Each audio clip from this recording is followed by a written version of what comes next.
कालचा व्लॉग बघितल्यावरती सगळ्याजणी वरडायला लागलेल्या काय की एकटीच व्लॉग करते, आम्हाला पण कधीतरी व्लॉगमध्ये घे. म्हणून म्हटलं चला आज आपण व्लॉग करूया.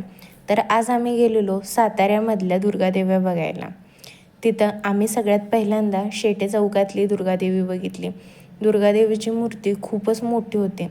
तिथलं दर्शन घेतलो आणि त्यानंतर पुढे निघालो. त्यानंतर सातारकरांची शान आणि आराध्य दैवत असणाऱ्या आईसाहेबांचं दर्शन घेण्यासाठी आम्ही मोती चौकामध्ये आलो. मोती चौकामध्ये खूपच गर्दी वगैरे होती. यानंतर देवीचं दर्शन घेण्यासाठी मी आणि माझी मैत्रीण रांगेत उभे राहायला गेलो. रांग खूपच मोठी होती. आईसाहेबांचं दर्शन घेतल्यानंतर मन अगदी प्रसन्न झाले व तेथून आम्ही निघालो. जात असताना आम्ही म्हटलं आता विठोबा केलाय मग पोटोबा पण करूयात. त्यासाठी आम्ही येलो डोअर कॅफेमध्ये गेलो.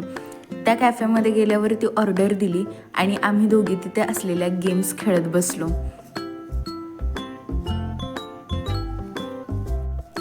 आमच्या आयुष्यामध्ये असं कोणी आम्हाला गाडीवरून फिरायला नेणार नसल्यामुळे आम्हाला दोघींनाच चालत फिरावं लागणार आहे ही गोष्ट प्रखर्षानं जाणवली व आम्ही हसायला लागलो. यानंतर आम्ही सगळं सामान गटोळं बांधून घरी निघालो. Bye bye.